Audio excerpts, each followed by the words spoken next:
Hi everyone, my name is Mike, and imagine this. It's the final match day of the Premier League, and Manchester United sits fourth on the table, needing just one win to qualify for the Champions League. But football is full of uncertainty, and maybe just a missed penalty, a red card, or last-minute goal can change everything.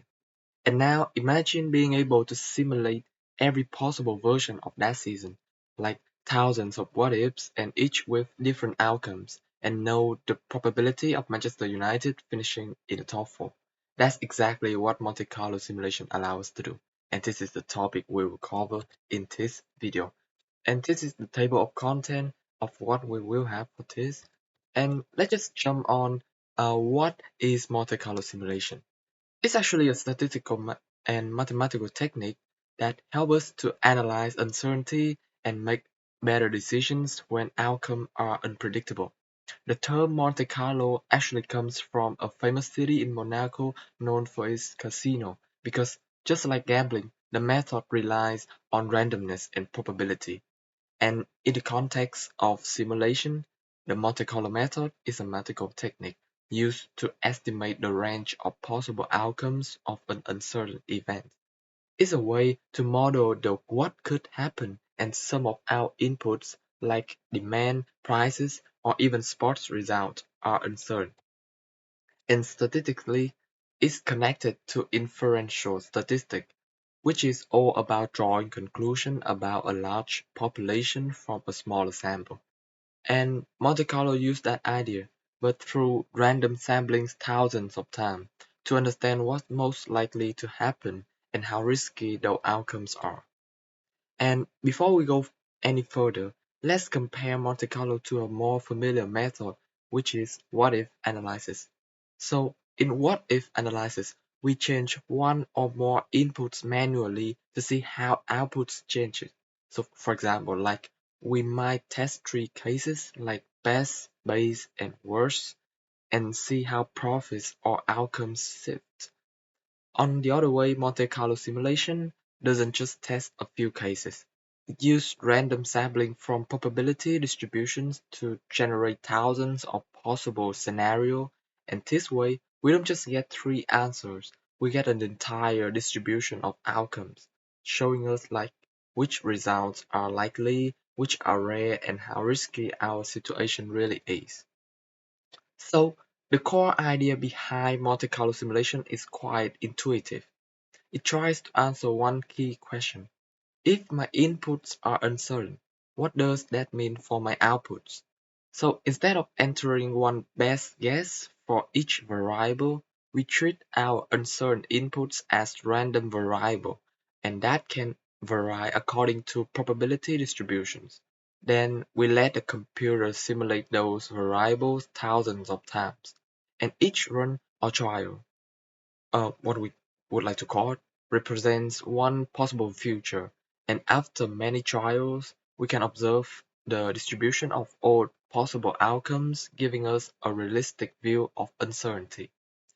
So let's just break down the key concept that makes Monte Carlo simulation work. The first one is uncertainty become inputs. It's quite easy to understand. In real life, values aren't fixed. For example, demand for product might be around 500 units, but it could be around 450 or 600. Monte Carlo allows us to capture that uncertainty by using probability distribution. The second one is random sampling. Each simulation run randomly picks a value for every uncertain input. One trial might have high demand, but another might have low demand, just like rolling a dice. And the third one is repetition. We don't stop after a few trials, we run hundreds or thousands of them. The more we run, the clearer our estimate of outcomes becomes. And the final is outputs. We treat outputs as a distribution. So instead of one answer, we get a full spread, an average, a range, and the probability of hitting certain targets. This is much closer to how real-world business and sports decisions actually work. And so every Monte Carlo simulation can be thought as a four-step loop. And step one is define the problem. What are we trying to measure? For example, profit, uh, completion time, or season points in football. Step two is assign distributions. So we have to identify uncertain inputs and how they behave, maybe normal, uniform, or custom probabilities. And step three is simulate many trials. So we randomly draw values for each input and compute the outcome thousands of times. And the final step is we summarize and interpret. So we build a histogram of results, we calculate key statistics, and analyze the associated risk. And so Monte Carlo simulation is used widely across different fields, from finance to model stock returns, investment portfolios and cash flow risk, to marketing to predict product launch success or market demand, or we could use it in management for product timelines, inventory optimization and resource allocation, or even in engineering and science to model system reliability, climate risk, or traffic flow.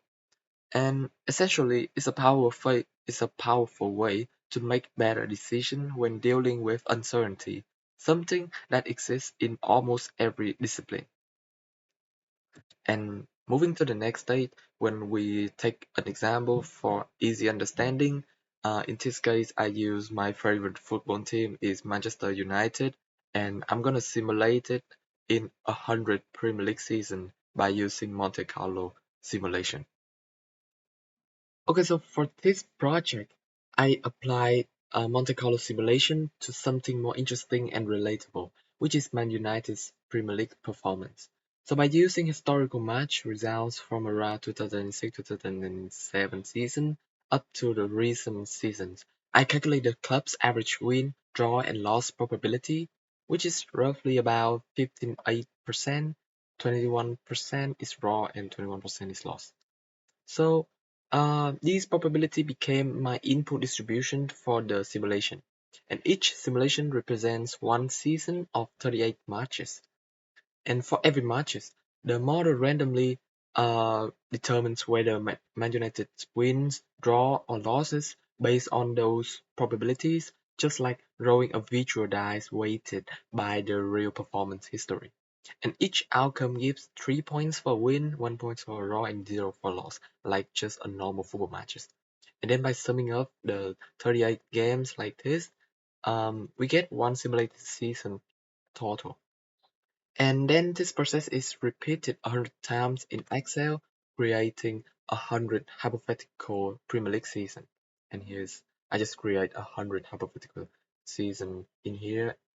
And here's how it's worked inside Excel.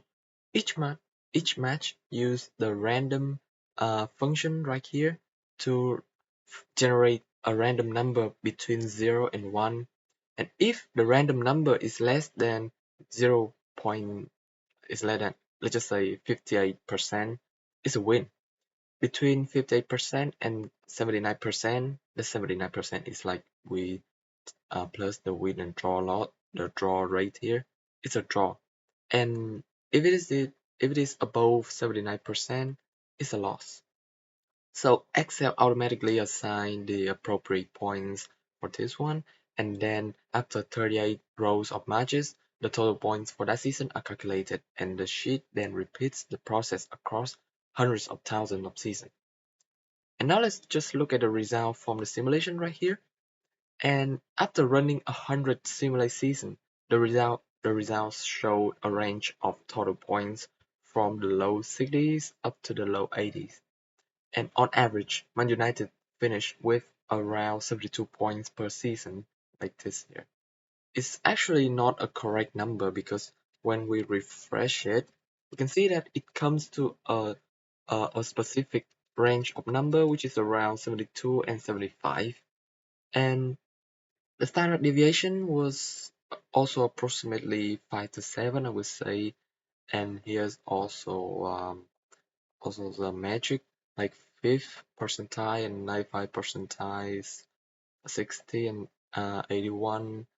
And also the P point here, it means that is roughly around like his 0.7, maybe like 70% chance of finishing with at least this point, and which in Premier League history typically equates to a top four finish. And so when we plot these outcomes as the histogram, we get almost likely a bell-shaped curve showing the most likely point total. And let me just make it for you to easy to see it right here.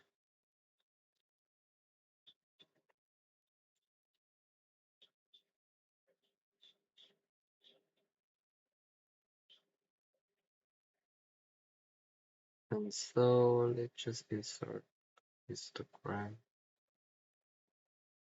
We can see that it's almost likely a bell curve shape, but when we refresh the number, the range is changed automatically, simultaneously, and also simultaneously. And in my opinion, it's likely to be less skewed, but overall it also have the shape of bell curve. So yeah. Um, and this model helps football analysts and manager understand risk and expectation rather than just relying on one predicted value. And of course, no model is perfect. I wouldn't say that. I would say that Manchester United Monte Carlo simulation in here is not also perfect because it assumes that the win, draw, and loss probability is remain the same every year. But in reality, these probability change with new managers, player form, injuries, and also competition strength, etc. And the model also assumes every match is independent, but in real football, momentum, home advantage, and team fatigue also play roles. But even so, the simulation remains valuable because it highlights uncertainty as a measurable concept rather than something purely subjective. So, to conclude, we have demonstrated how Monte Carlo simulation work, how Monte Carlo simulation can be applied to a real-world problem. In this case, Manchester United's Premier League result. To better understand uncertainty and performance risk, we began by exploring what Monte Carlo simulation is, how it differs from what-if analysis, and how it works conceptually. Then we applied it to an engaging and data-driven example, ran the simulation in Excel, and analyzed the results in detail. Well, reflecting on the process, Monte Carlo simulation is powerful because it transforms randomness into reasoning. It captures thousands of possible futures and turns uncertainty into information we can act on. Like the Excel example. Maybe in the future the model could be improved by introducing separate probabilities for home and away matches, factoring in opponent strengths, or even incorporating player-level data such as goal contribution or defensive stats. But overall, Monte Carlo simulation is more than just a mathematical model. It's a way of thinking about risk and probability. It shows us that even in unpredictable fields like sports, data and probability can guide more confident, informed decisions. And yep, I hope the presentation has shown how Monte Carlo simulation can make uncertainty not something to fear, but something we can understand and learn from, whether in finance, business, or even in football. And here are the reference, the sources that I have used to uh, make up this presentation.